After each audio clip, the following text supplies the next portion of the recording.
कराची के मुख्तलिफ इलाकों में एक बार फिर मूसलाधार बारिश शुरू हो चुकी है, जिसके बाद एक बार फिर अर्बन फ्लडिंग का खतरा पैदा हो गया है।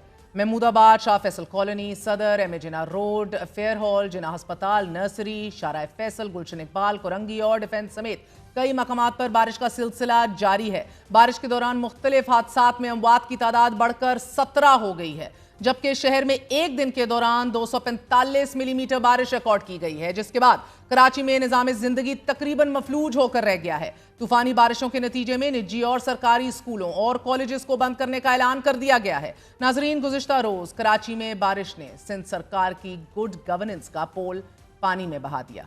एक ऐसा शहर कि जो मुल्क की मुईशत में रीढ़ की हड्डी की हैसियत रखता है, इसकी ड्रेनेज गुंजाइश सिर्फ 40 मिलीमीटर बारिश बर्दाश्त कर सकती है। सवाल यह है, ये गुंजाइश क्यों नहीं बढ़ी? एक ऐसी जमात के जो सूबे पर 17 सालों से स्याह सफेद की मालिक है, इसने आबादी बढ़ने के बावजूद इंफ्रास्ट्रक्चर क्यों नहीं बनाया? कराची की आबादी बढ़ गई, बारिशें शदीद हो गई, मौसमियाती तब्दीली का दबाव बढ़ गया, लेकिन ड्रेनेज सिस्टम आज भी वहीं का वहीं खड़ा है, फकत 40 मिलीमीटर। कहा जा रहा है कि पूरी दुनिया में सैलाब से ऐसे ही शहर डूब जाते हैं। ऐसा नहीं है। जापान का शहर टोक्यो ज़ेरे ज़मीन निज़ाम 200 मिलीमीटर से ज़्यादा बारिश बर्दाश्त करने की सकत रखता है। सिंगापुर में तूफानी बारिश और ऊंची लहरों के बावजूद शहर को महफूज रखने के लिए टैंक्स और डाइवर्जन कैनाल्स और टाइडल गेट्स बना दिए गए हैं। डेनमार्क का शहर कोपनहेगन में सड़कें और पार्क्स में ऐसा खुदकार निज़ाम मौजूद है कि जो बारिश के पानी को संभालने के लिए डिज़ाइन किया गया है। अमेरिका का सबसे पुराना शहर न्यूयॉर्क देख लीजिए, इसका भी कराची की तरह पुराना सीवरेज सिस्टम है, मगर आज अरबों डॉलर ग्रीन इंफ्रास्ट्रक्चर पर लगाए जा रहे हैं ताकि क्लाउड बर्स्ट के दौरान शहर महफूज रह सके। ये सब शहर कराची से छोटे हैं या कराची जितने हैं, लेकिन इनकी गुंजाइश 100, 150 तक, 200 मिलीमीटर तक भी है। तो फिर सवाल तो यही है ना कि 17 साल से मुसलसल हुकूमत में रहने के बाद सिंध हुकूमत क्यों मान रही है कि वो कराची को सिर्फ 40 मिलीमीटर बारिश तक महदूद रख सकती है? ये कोई कुदरती हद नहीं है, वाज़े रहे ये इंतजामी नाकामी है। नाजरीन, बात सिर्फ 40 मिलीमीटर नहीं है, असल में एक सियासी इकरार जुर्म है। ये हुक्मरान ये कह रहे हैं कि 17 साल की हुकूमत के बावजूद वो कराची को 1 इंच भी आगे नहीं ले जा सके। सच ये है कि कराची के लोग पानी में डूबने के नहीं, तरक्की में जीने के हकदार हैं। नेशनल डिजिटल सेंसस के मुताबिक कराची की आबादी 2 करोड़ के करीब है, जबकि कराची की नुमाइंदा जमातों के जिनमें MQM और दीगर शामिल हैं, इनके मुताबिक कराची की आबादी 2.5 से 3 करोड़ के दरमियान है। सिर्फ कराची की आबादी कजाकिस्तान, उर्दन, मुत्तहिदा अरब अमारात, हंगरी और स्वीडन से ज्यादा है, बल्कि रेगिस्तान के अलावा इन 4 ममालिक से 2 गुना ज्यादा है। कराची की आबादी फैसलाबाद, रावलपिंडी, गुजरावाला, पेशावर, मुल्तान और हैदराबाद की कुल आबादी से भी बहुत ज्यादा है।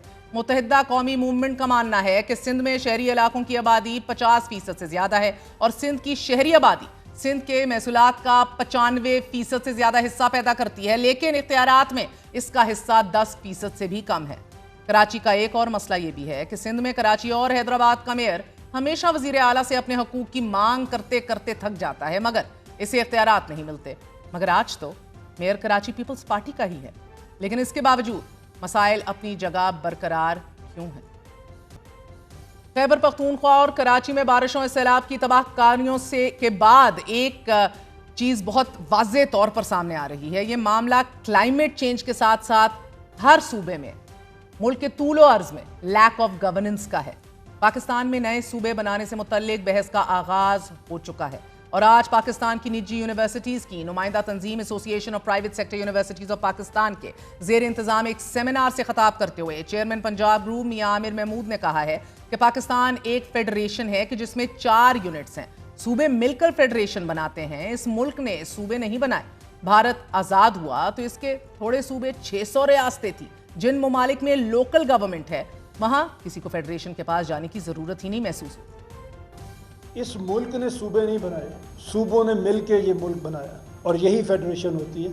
और जिन मुल्कों में लोकल गवर्नमेंट अच्छी तरह से चल रही है, वहाँ पे किसी को शायद स्टेट और फेडरल गवर्नमेंट के पास जाने की कभी कोई ज़रूरत ही नहीं पड़ती। हमारे मुल्क में 4 सूबे हैं, पंजाब अकेला तकरीबन 13 करोड़ का सूबा है। तो वे फॉरवर्ड हमें ये नज़र आता है कि हम सूबों को छोटा करें। تو ہم یہ پروپوز کر رہے ہیں کہ آپ ہر ڈویژن کو پروونس بنا دیں. تو یہ جو پنجاب میں ہم پروپوز کرنا چاہ رہے ہیں، لاہور ایک ڈویژن ہے، گجرانوالہ ایک ڈویژن ہے، گجرانوالہ میں سیالکوٹ، نارووال اور گجرانوالہ سٹی یہ مل کے ایک ڈویژن بناتے ہیں. اور اگر ہم اسے صوبہ بناتے ہیں تو لاہور کی پاپولیشن پھر بھی 22 ملین ہوگی.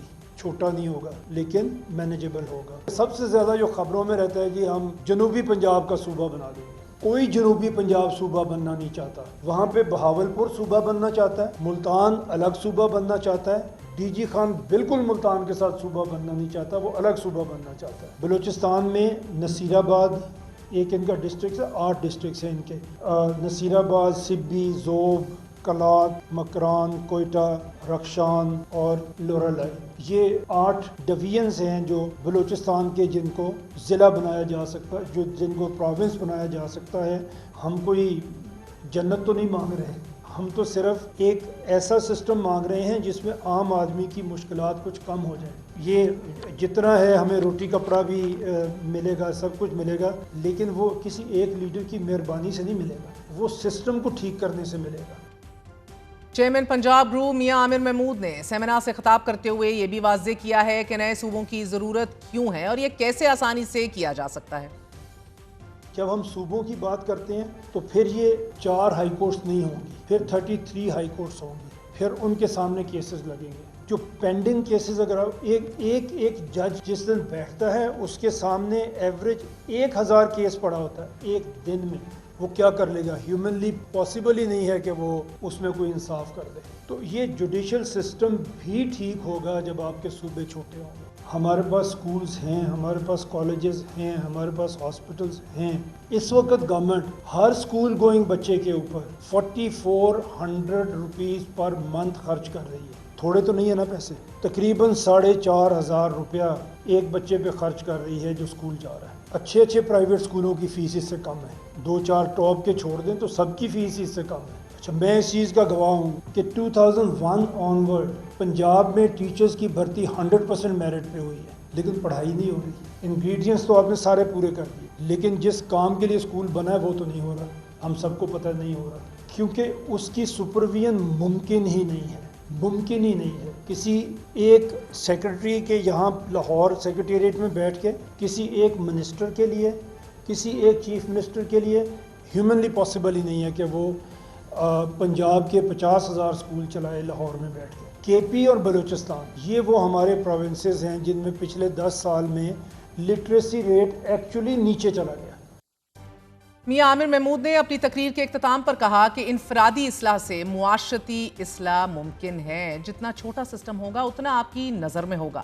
نچلی سطح پر مسائل کے حل کے لیے صوبے کام کرتے ہیں. ناظرین، چھوٹے صوبوں کے ذریعے وفاق کو چلانے کے حوالے سے بحث کا آغاز آج سے تقریباً 64 سال قبل اس وقت ہوا کہ جب 60 کی دہائی میں سرائیکی زبان کے حق میں تحریک شروع ہوئی. پھر ضیاء الحق نے بھی ظفر انصاری کمیشن کے تھرو 35 صوبوں کی تجویز پہ کام کیا. پھر جنرل مشرف نے بھی 7 مزید صوبوں پر کام کیا اور پھر جنرل مشرف کی حکومت کے خاتمے کے بعد بننے والی پیپلز پارٹی حکومت نے 18ویں ترمیم کی. تب سے آج تک متعدد بار نئے صوبوں سے متعلق بھرپور سیاسی مہم چلائی. ہر پولیٹیشن، ہر سیاستدان نے نئے صوبے بنانے کا مطالبہ بھی کیا اور پھر حکومت پر دباؤ بھی ڈالا.